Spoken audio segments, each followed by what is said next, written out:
Dr. Eris Thorne was a man who knew a great many things about how the universe worked.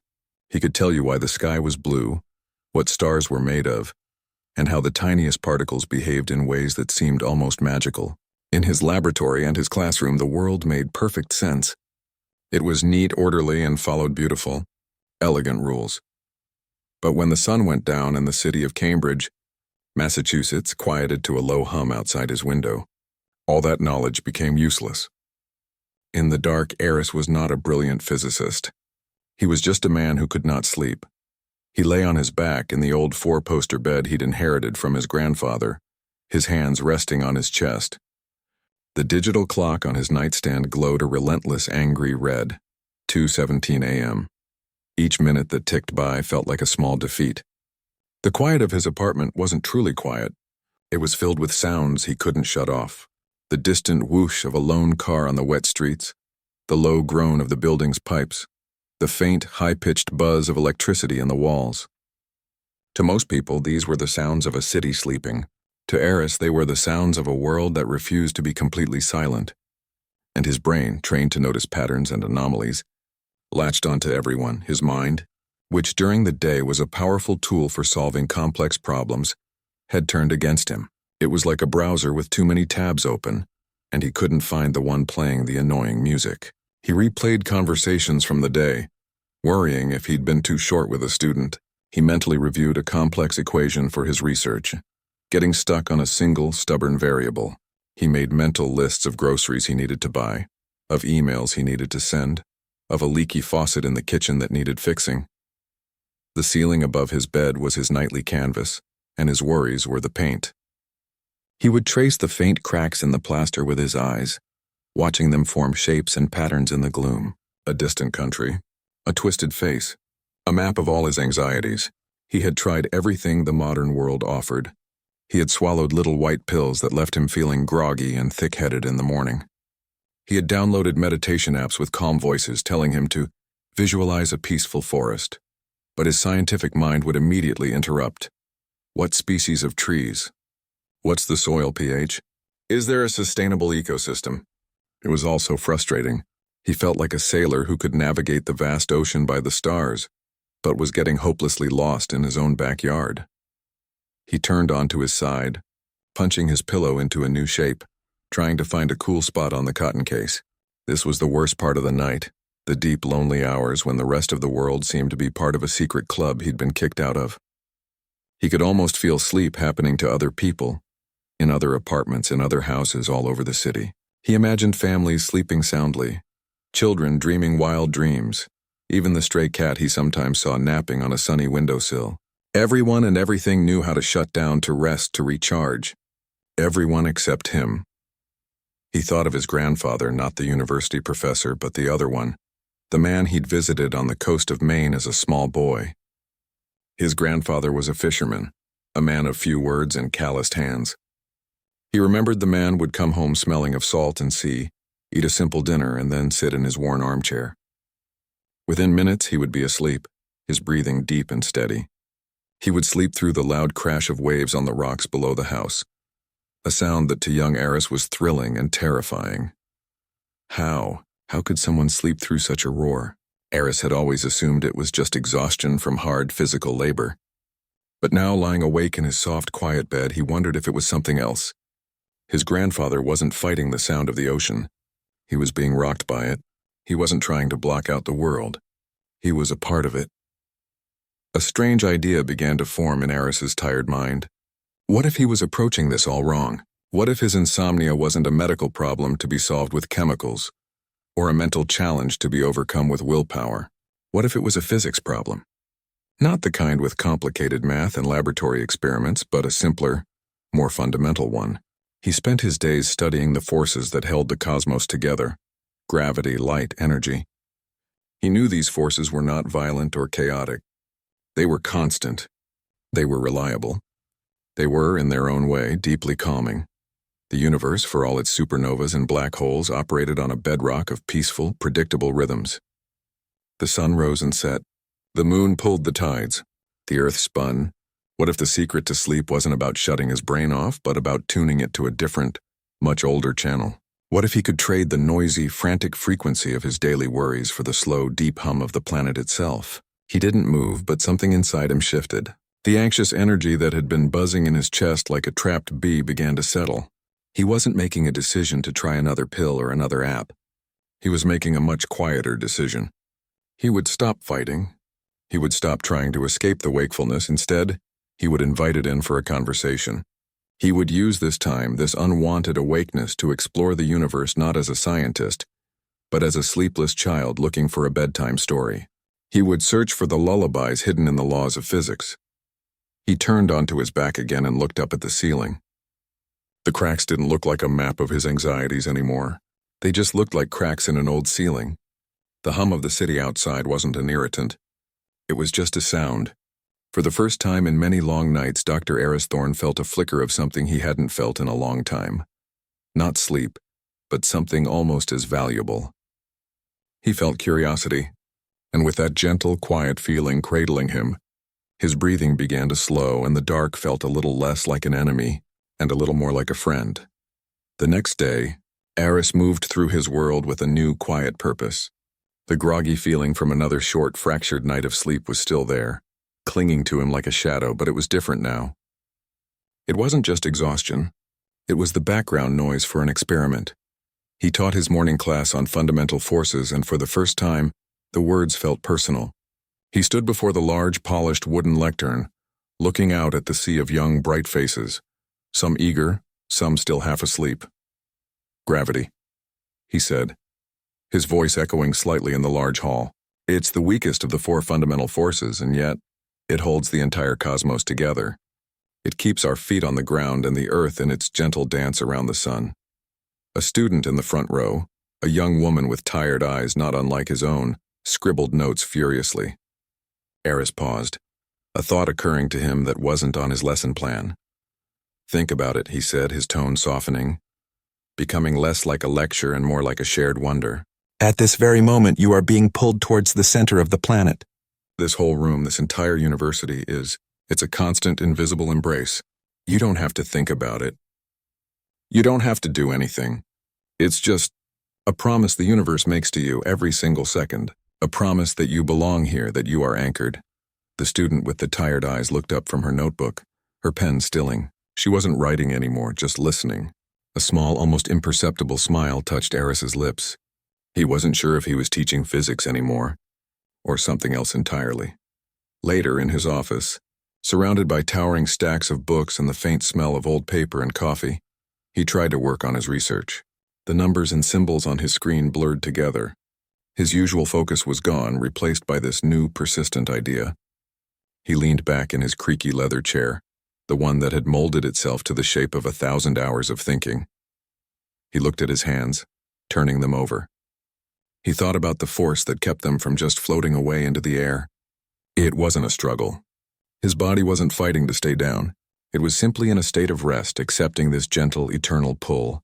That was the word that stuck with him. Embrace. That night, the experiment began in earnest. The familiar dread of going to bed was still there, a cold knot in his stomach as he brushed his teeth and got into his pajamas. But alongside it was a flicker of that daytime curiosity. He lay down in the dark, the red numbers of the clock burning 1:03 a.m. He arranged his pillows, took a deep breath, and waited for the usual circus of anxieties to start their performance. And they did, right on cue. Did I reply to Professor Evans' email? The deadline for the grant proposal is next week. I really need to call my sister. That sound from the car outside, is it going to wake me up if I ever do fall asleep? Instead of fighting them, of trying to push them away, he did something different. He remembered his own words from the classroom. He focused not on the thoughts, but on the physical feeling of his body on the mattress, the weight of his shoulders, the pressure of his heels against the sheet, the way his head sank into the pillow. He imagined this wasn't just a bed. He imagined it was the surface of the earth itself. And the earth, this colossal, beautiful spinning rock he lived on, was holding him. It was an anchor, yes, but a gentle one. It wasn't a chain. It was more like a parent's hand resting on a sleeping child's back, a silent reassurance of safety, of presence. His mind, ever the scientist, tried to interrupt. It's not an embrace, it's a curvature of space-time caused by the mass energy distribution. Eris acknowledged the thought, and then let it drift away, like a leaf on a slow-moving river. He didn't need the complex equation right now. He just needed the feeling. He focused on the sheer reliability of it. This force had been here for billions of years. It had held the first dinosaurs. It had held his grandfather on his fishing boat. It was holding him now, and it would be here, holding this spot long after he was gone. There was a profound peace in that thought. His personal worries felt small and temporary next to this ancient, patient constant. He wasn't trying to fall asleep. That was the key. He was just feeling. He was experiencing what it was like to be a part of this physical world. Right here, right now. He was surrendering to the oldest law in the universe. His breathing, which had been shallow and tight in his chest, began to deepen. The muscles in his jaw, which he hadn't even realized were clenched, started to relax. The noisy thoughts were still there, chattering away in the background, but they felt more distant, like a radio playing in another room. He shifted slightly, and the mattress springs creaked. Instead of it being an annoying sound that broke his concentration, it felt like part of the experience. It was just the sound of the world holding him. He didn't defeat the insomnia that night. He didn't achieve some magical 8-hour slumber. But something far more important happened. At some point, in the deep dark hour of 3 a.m., while he was focused on the simple, physical sensation of being held by his planet, the line between waking and dreaming became soft, and then it disappeared. He didn't notice the exact moment he drifted off. There was no conscious falling asleep. It was more like the embrace of gravity and the embrace of sleep became the same thing. He was simply carried away. He woke up a few hours later to the gray light of dawn filtering through his window. He felt the familiar fatigue, but it was different. It was the fatigue of a body that had actually rested, not the wired, frantic exhaustion of a mind that had been running a marathon all night. He looked at the clock. 5:48 a.m. He had slept. Not a lot, but it was real, honest sleep. And he had found it not by fighting the universe, but by finally, quietly, letting it hold him.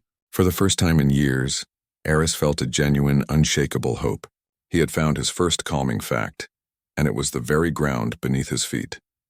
The small victory of sleep, however fragile, was like a crack of light under a heavy door.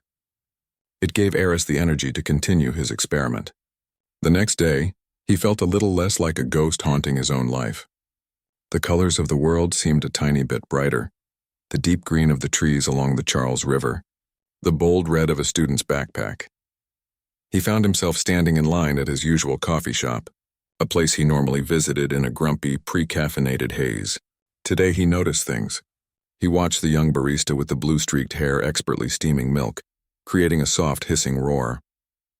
He saw the way the morning sun hit the glass pastry case, making the muffins and scones look like a painting.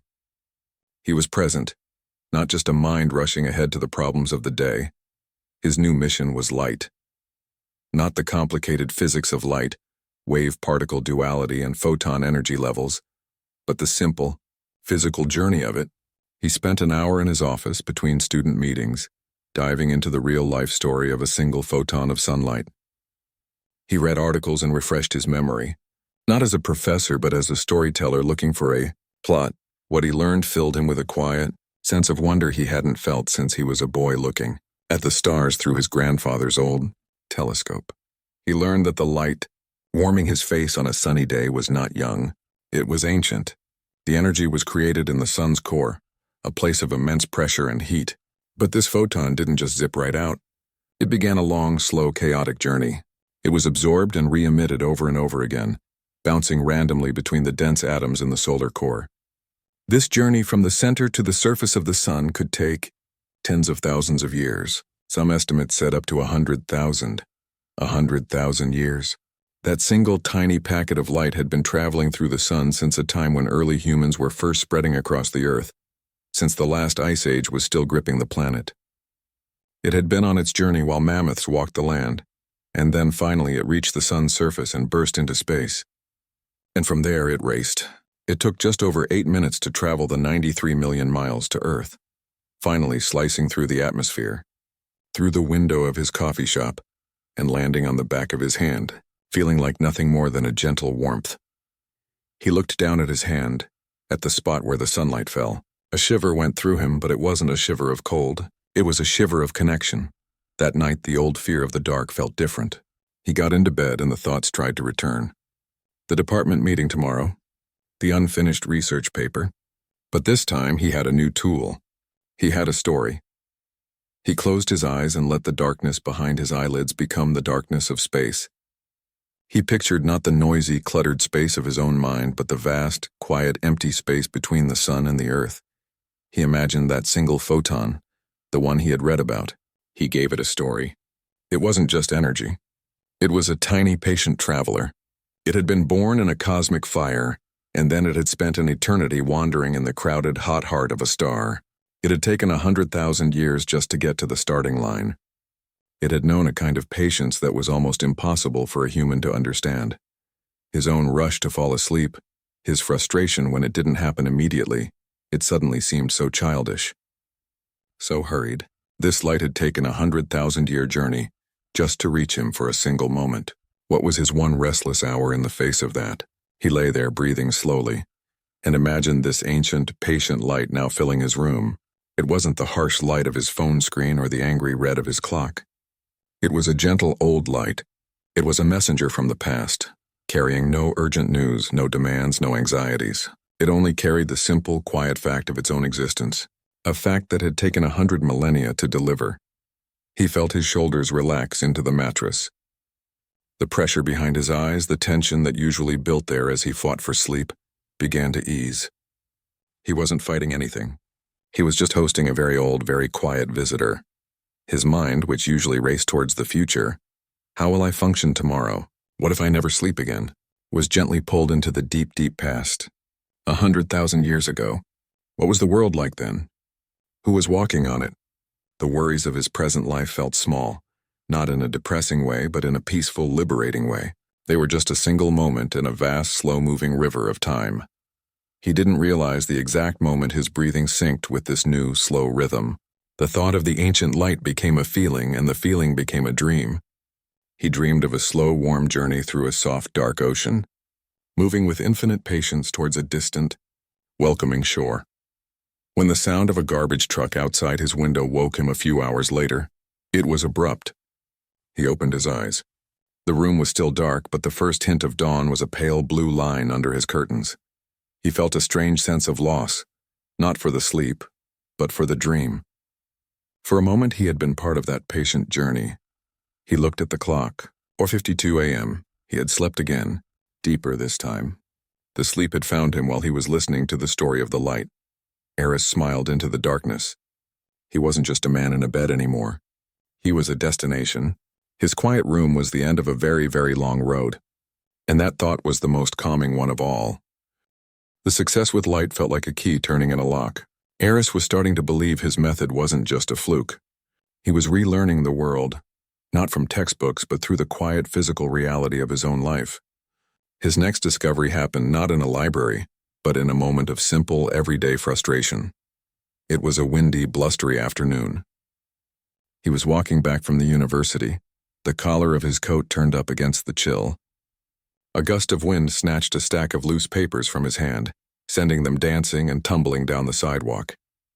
He groaned, chasing after them as they fluttered against lampposts and skittered under benches. It was a silly, minor annoyance, but it left him feeling flustered and battling the world. Finally, he managed to gather them all, his fingers cold and his mood soured. As he stood up, he took a deep, exasperated breath. The air was cold and clean in his lungs, and in that moment a thought landed in his mind. As gently as one of his wayward papers, he had been so focused on the solid ground beneath his feet and the ancient light from above that he had completely forgotten the ocean. He was swimming through every second of every day, the atmosphere. That evening, instead of going straight to his research, he sat in his favorite armchair with a cup of tea. He looked it up not as a complex chemical formula, but as a simple physical fact. He learned that the air around him, the stuff he breathed without a thought, was not weightless. It had mass. In fact, the column of air above him, reaching all the way to the edge of space, was pressing down on his body with a constant, immense force. The number was staggering, about 14.7 pounds on every single square inch of his skin. He did a little mental math. For a man of his size, that meant the total weight of the atmosphere pressing down on him was, well, it was like having a small car balanced on his body. He put his tea down, the cup clinking softly against the saucer. He held out his hands, turning them over. He felt nothing. No crushing weight. No immense pressure. Why? Because his body, this collection of bones and blood and tissue that he walked around in, was built for this. It was evolved to exist in perfect, beautiful balance with this pressure. The air inside his lungs, the fluids in his body. They were pushing out with exactly the same force that the atmosphere was pushing in. He wasn't being crushed. He was being cradled. He was in a state of perfect, silent equilibrium with the entire sky. That night, as he lay in bed, he decided to explore this new ocean. The red numbers of the clock glowed 12:38 a.m. The usual mental chatter started. A reminder about a bill he needed to pay. An awkward conversation from earlier in the day. But this time he didn't reach for gravity or light. He focused on the air. He took a slow, deep breath, feeling his chest expand. He wasn't just pulling in oxygen. He was inviting the outside world into the very core of himself. He held it for a moment and then let it go, a slow, soft sigh. He was giving a part of himself back to the world. He focused on the feeling of the air on his skin, the slight coolness on his face where it was exposed outside the blankets, the warmth under the covers where his body had heated the trapped air, creating a tiny, personal climate. This wasn't empty space. This was a substance, a real physical thing that he was sharing his room with. He imagined the immense, gentle weight of it all. The whole deep ocean of gas, miles high, pressing down on him, not to harm him, but to hold him together. It was what kept the water in his body from boiling away into space. It was a protective blanket, a shield against the harshness of the vacuum, and it had been there for every living thing that had ever drawn a breath on this planet. His own worries began to feel as light and insubstantial as the air itself. What did a forgotten bill or an awkward moment matter when he was part of this magnificent, life-sustaining balance? The pressure of his daily life felt meaningless next to this profound, physical pressure that he was designed to handle with effortless grace. He let his breathing become the center of his universe, in and out. Each breath was a conversation with the atmosphere, a silent, rhythmic exchange that had been going on since the moment he was born and would continue until his last moment. It was a dance he knew by heart, a dance he couldn't get wrong. He noticed a slight stuffiness in his nose, a common annoyance that usually would have frustrated him, making him feel like his own body was betraying him. But tonight he saw it differently. It was just a small, temporary imbalance in this great exchange. His body was dealing with it. It was part of the dance too. He felt a profound sense of belonging. He wasn't a separate thing, lying in a bed trying to block out the world. He was of the world. The air in his lungs was the same air that had been in the lungs of poets and explorers, of his grandfather on his fishing boat, of the children playing in the park down the street. They were all sharing this one vast breathing entity. The line between his body and the room began to soften. He wasn't a man in a box of air. He was a part of the air itself. The gentle weight felt like a safety blanket tucking him in. The slow, rhythmic sound of his own breathing was the only lullaby he needed. He didn't hear the moment the thoughts stopped. He didn't feel the moment he crossed from awake to asleep. The exchange of breath simply became slower and deeper and quieter, until it was the same as the quiet of the room, and the quiet of the night, and the quiet of his own peaceful mind. When he woke to the sound of birdsong the next morning, he felt rested in a way that was new. It was a deep cellular rest. He felt grounded not just by the earth but by the very air he breathed. He had found another true thing, a calming fact he could feel with every breath he took. He was living in a sea of invisible support, and all he had to do was remember to breathe. The world outside Eris's window was changing. The crisp autumn air had turned biting, and the last stubborn leaves had fallen from the trees, leaving the branches like dark skeletons against a gray sky. With the change in season came a new challenge. A deep, damp cold seemed to seep through the very bricks of his old apartment building. No matter how high he turned the heat, a chill clung to the air, settling into his bones the moment he got into bed. This physical discomfort was a new enemy. It was harder to feel cradled by the atmosphere when you were shivering. It was difficult to contemplate the patient journey of light when your main thought was about the coldness of your own toes. One evening, As he was making a cup of tea to warm his hands, he dropped his favorite mug. It slipped from his fingers, hit the tile floor, and shattered into a dozen pieces. It was just a mug, a simple thing, but it felt like a final straw.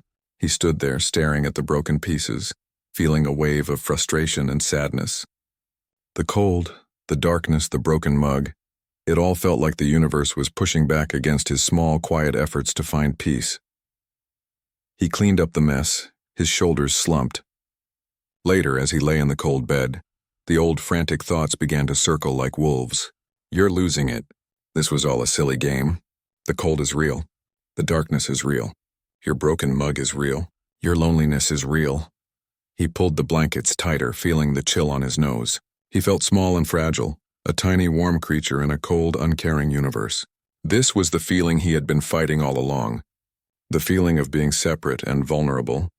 But then, a memory surfaced. It was from his childhood, a school trip to a natural history museum. He remembered pressing his hand against a massive, cool slab of rock. A guide had explained that it was granite, and that it was once liquid molten rock, bubbling up from deep within the earth. He remembered being amazed that something so solid, so permanent-looking could have ever been fluid, that the very ground beneath cities and mountains was always slowly on the move. He opened his eyes in the dark, the ground beneath his apartment. What was it doing right now? He pushed the blankets down a little, no longer fighting the cold, but letting himself feel it as a part of a bigger story. He focused his mind past the floorboards, past the foundation, deep into the crust of the earth. He thought about the tectonic plates, these colossal, continent-sized slabs of rock that made up the skin of the planet. He remembered a fact that had always seemed almost humorous in its slowness. These plates, with all their world-shaping power, moving mountains and creating oceans, traveled at roughly the same speed that his fingernails grew, about 2 inches a year. The thought was so absurd, so peaceful, that it almost made him laugh out loud in the dark. All that power, all that force, and it was in no hurry whatsoever. The Himalayas, the tallest mountains on Earth, were still rising, but at a pace so slow it was like watching a tree grow by staring at it. The Atlantic Ocean was getting wider, but at the speed of a slow-growing thumbnail. His own rushing mind, his frustration with the cold, his anxiety about falling asleep. It was all happening at a frantic, ridiculous speed compared to the deep geological clock of the planet. His life, his entire lifetime, was just a single, quick heartbeat in the life of the earth. He imagined the ground beneath him not as a cold, dead thing, but as a participant in this slow, graceful dance. The North American plate was drifting westward, carrying his entire city, his entire country with it. He was a passenger on a massive, rocky ship, sailing at an imperceptible pace across the globe. The cold in his room didn't feel like a personal attack anymore. It was just a season on the surface of this slowly moving world. The broken mug was a moment of fragility in a world of immense patient strength. His breathing, which had been shallow from the cold, deepened. He wasn't a fragile creature fighting a cold world. He was a part of the world itself, riding on its back as it performed its billion-year-old waltz. The shivering stopped.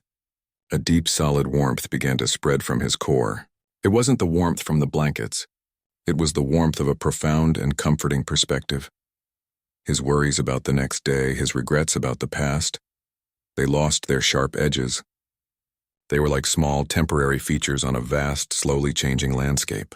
They would be worn down by time just as mountains were into smooth, peaceful pebbles. He felt his body sinking into the mattress, not just with weight, but with a sense of belonging to the great, slow-moving rock below. The dance of the continents was a lullaby of slowness. There was no rush. There was no deadline. There was only the patient, inevitable movement towards a future so distant it was beyond imagining. Sleep didn't sneak up on him that night. It rose from below as if the solid earth itself was exhaling a deep, restful breath, pulling him gently down into a dreamless, peaceful state. He slept through the entire night, not moving, deeply anchored to the slow and steady heart of the world. When he woke, the room was still cold, but he was warm. He felt a new kind of resilience. He had faced the feeling of being small and fragile, and he had found his answer. He wasn't a bystander on a cold rock. He was a passenger on a warm, living, slowly dancing planet, and the journey was infinitely calm. The slow, grounding dance of the continents had given Eris a new kind of patience. He found himself moving differently through his days, less hurried, his footsteps a little heavier on the pavement as if he was consciously appreciating the stable ground. But his mind, now quieter, began to notice a different kind of silence, not just the absence of his own anxiety, but a vast empty quiet that seemed to exist beyond the edges of his new understanding. One clear, frigid night, he was walking home from a late seminar. The city lights washed out most of the stars, but a few of the brightest ones pricked through the orange glow. He stopped for a moment, his breath pluming in the air, and looked up. The sheer blackness between those pinpricks of light felt immense and cold. It was the silence of space, and for a moment it felt more intimidating than calming. What was out there, in all that nothing? Later, in his warm apartment, the feeling lingered. He sat with a book in his lap, not reading, just thinking about that empty blackness. He remembered his old research. The concepts that were so abstract they felt like mathematical fairy tales. One of them came back to him now, the cosmic microwave background. It sounded complex and sterile, like something from a lab report. But he pushed past the jargon. What was it, really? He opened his laptop, not to find complicated papers, but to find the human story behind it. He learned that in the 1960s, two astronomers with a strange horn-like antenna had discovered a persistent faint static coming from every direction in the sky. It wasn't from stars or galaxies. It was the leftover energy from the birth of the universe itself, the Big Bang. The name sounded violent, but what came after was the opposite. After that initial unimaginable flash of heat and light, the universe expanded and cooled. About 380,000 years later, it had cooled enough for light to finally travel freely. That first brilliant light has been streaming through the cosmos ever since. But over nearly 14 billion years, the expanding universe has stretched that light, pulling its energy down, down, down from visible brilliance to invisible microwaves. This energy is everywhere. It fills every cubic inch of the space around him. Right now, in his living room, in the space between his hand and his book, trillions of these ancient photons were streaming through, a silent rain of echoes from the beginning of time. He looked at the empty space between his chair and the bookshelf. It wasn't empty. It was filled with a faint, cold glow, just 2.7 degrees above absolute zero, the cooled-down remnant of the universe's first fire. He turned off his laptop and sat in the quiet. The concept was so huge it was hard to hold in his mind. He got ready for bed, the idea still humming inside him.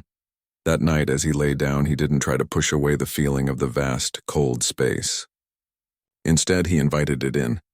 He closed his eyes and imagined not the solid earth, but the incredible emptiness above him, reaching out past the moon, past the sun, past the Milky Way, into the deep black between galaxies.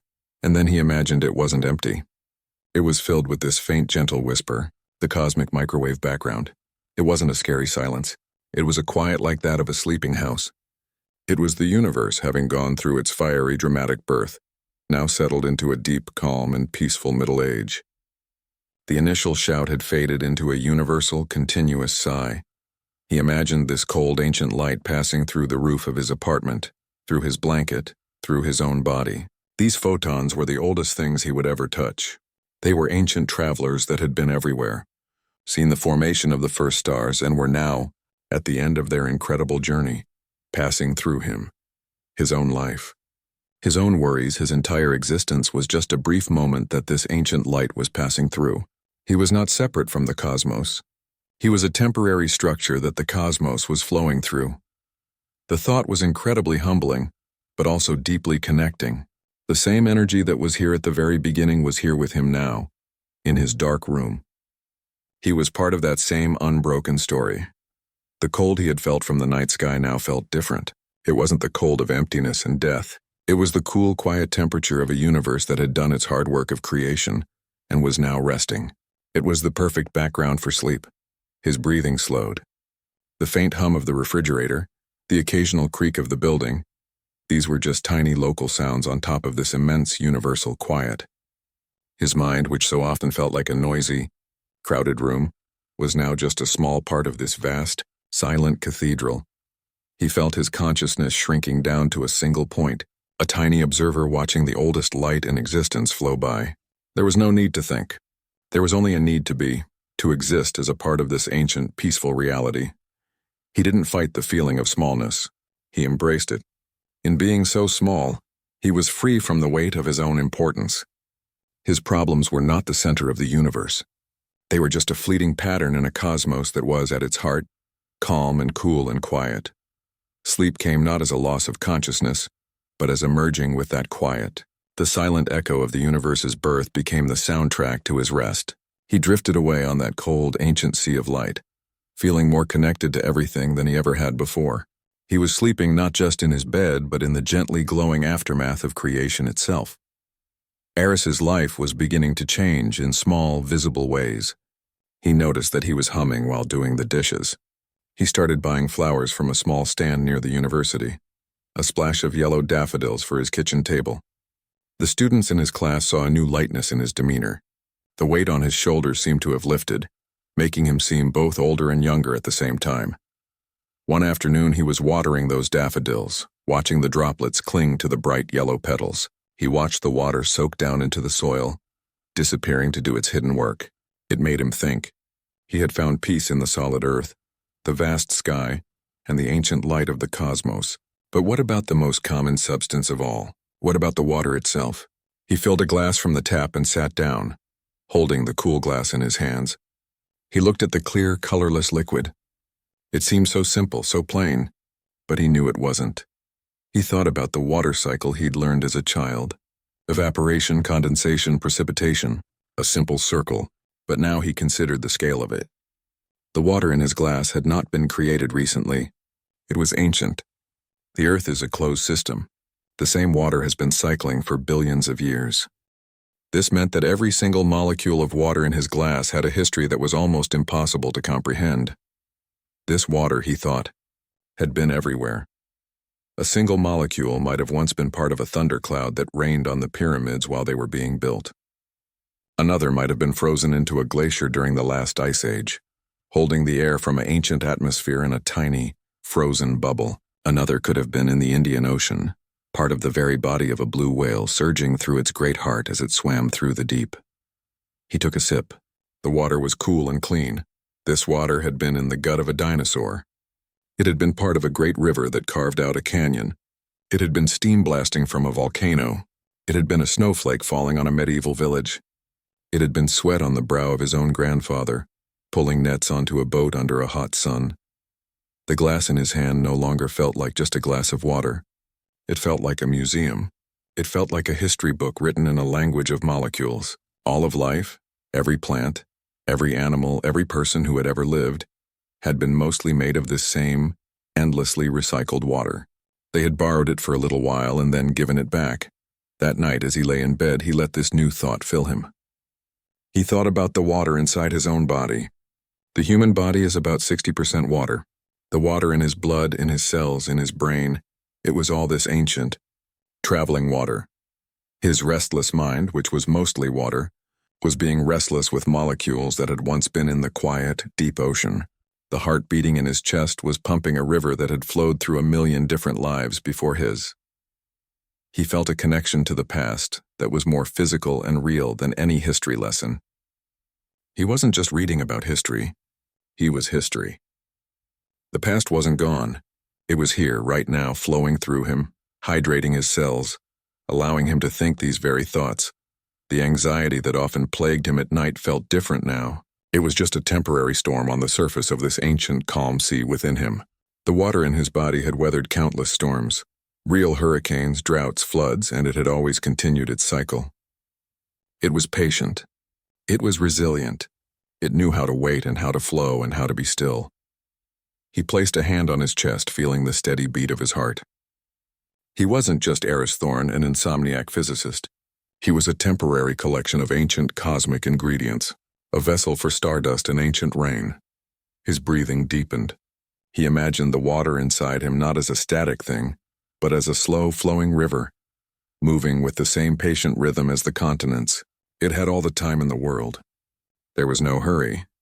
He thought about the daffodils on his kitchen table, how they had drawn up water through their thin stems, how that same water was now in the air of his apartment, would be in the rain next week, would be in the ocean next year.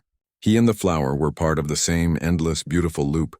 A profound sense of peace settled over him. He was not a lonely individual fighting for sleep. He was a crossroads, a meeting point for the ages.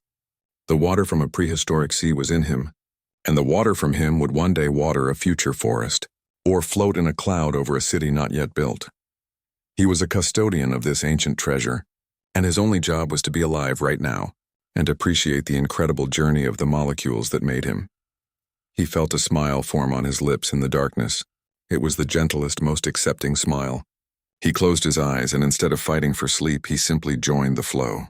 The river of water inside him met the river of time, and together they carried him away into a deep and dreamless sleep. He slept like the water at the bottom of a deep, still lake, ancient, calm, and perfectly at rest. Spring arrived in Cambridge.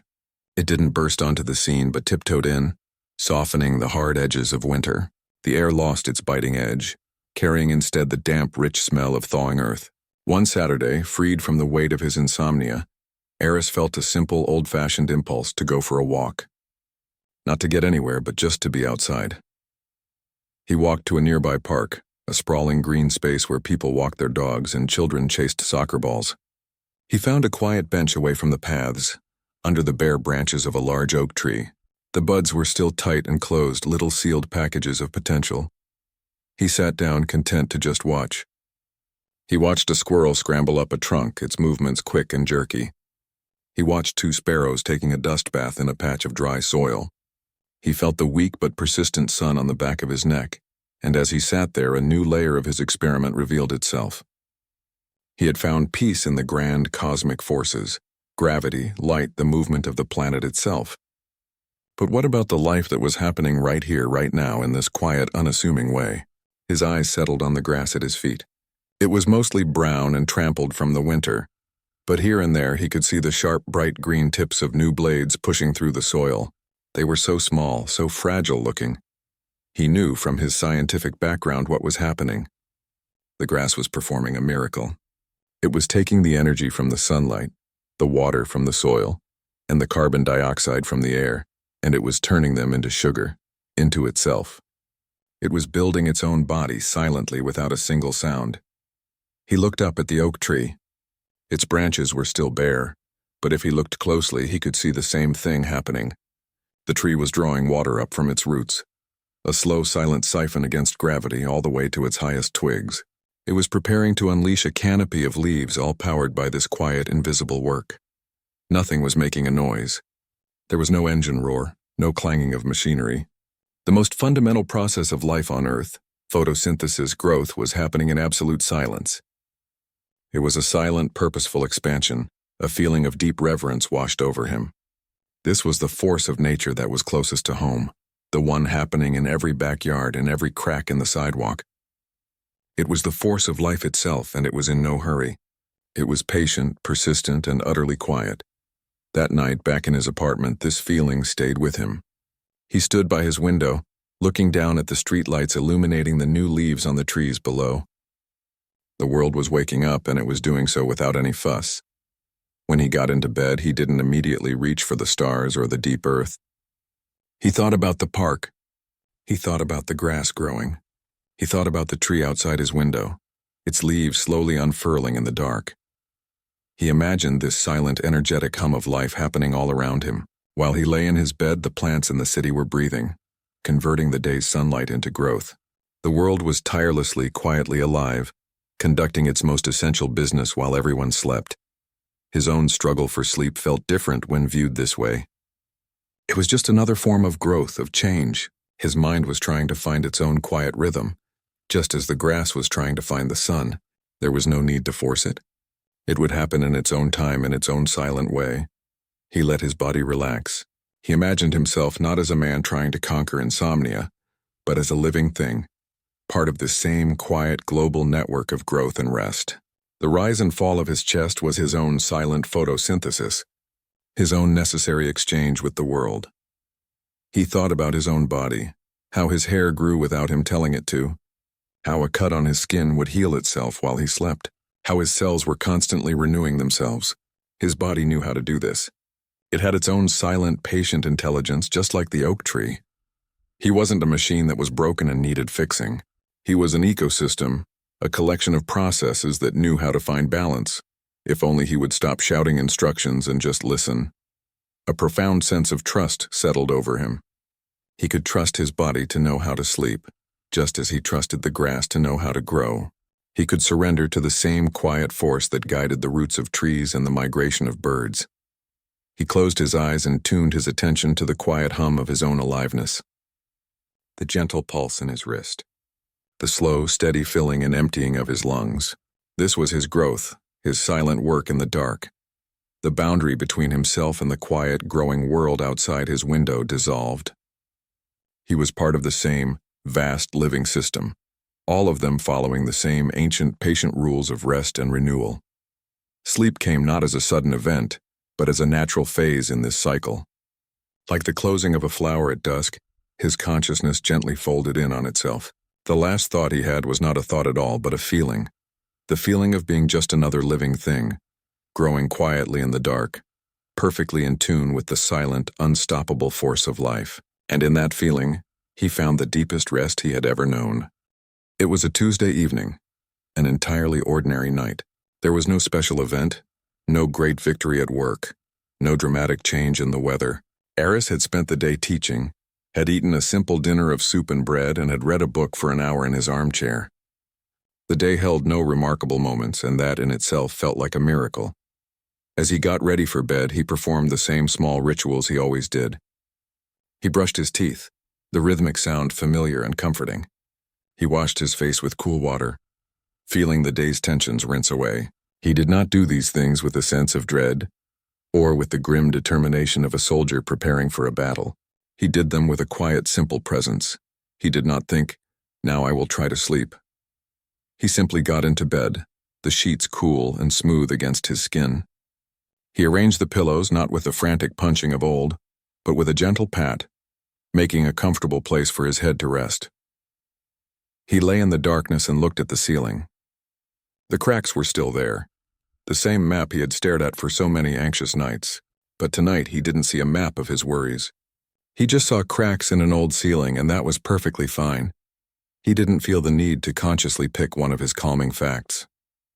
He didn't decide to focus on gravity or on the ancient light or the patient water. They were no longer separate ideas he had to grasp for. They had woven themselves together into a single, quiet understanding. He was a collection of stardust and ancient rain, held in the gentle embrace of a planet that was slowly dancing through a universe, filled with the faint, cool echo of its own beginning. He was breathing in perfect balance with a deep ocean of air, while all around him and within him life carried on its silent, purposeful work. He wasn't thinking about these things. He was feeling them. They were the reality of his body in the bed. The weight of his limbs was gravity. The rhythm of his breath was the atmosphere. The blood moving through his veins was the ancient cycling water. The quiet hum of his consciousness was part of the same energy that made the grass grow. He was not a lonely man in a dark room. He was a meeting point, a place where the universe could experience itself for a little while. The cosmos was not outside his window. It was in the very marrow of his bones. A deep, effortless sigh escaped him. It was a sigh of homecoming. He remembered the frantic man he had been just a few months ago, fighting the darkness, fighting his own mind, feeling separate and afraid. That man felt like a distant memory, a character from a story he had once read. He wasn't fighting for sleep anymore. He was relaxing into the arms of the universe. He was allowing the constants to do their work. He was, finally, surrendering to the way things were always meant to be. His eyelids grew heavy. It was not a struggle, not a desperate collapse into unconsciousness. It was a gentle, natural closing like the petals of a flower at the end of the day. The outside world, the distant sound of a siren, the rustle of the leaves outside his window, faded away, not because he was blocking it out, but because it was no longer the most important thing. The most important thing was the quiet inside. It was the deep, ancient, and profoundly calming peace of belonging to something so vast and so beautiful that his individual worries could not disturb its surface. They were like small stones dropped into a deep, deep ocean. They created a tiny ripple, and then were swallowed by the immense, gentle depth. He did not hear the moment his breathing slowed to the pace of deep sleep. He did not feel the moment his thoughts dissolved into dreams. There was no moment of falling asleep. There was only a seamless merging. The man who was aware of the bed and the room and the night simply became one with the night itself. Dr. Eris Thorne, the physicist, the insomniac, the seeker, was gone. What remained was just a quiet presence, a part of the great breathing, spinning world, resting perfectly, peacefully, and deeply. Outside, the moon traveled its slow arc across the sky. The continents continued their patient, inch-by-inch drift. The ancient light of dead stars streamed through the void, and inside a small apartment in Cambridge a man slept. Not because he had conquered his mind, but because he had finally remembered that he was and had always been home.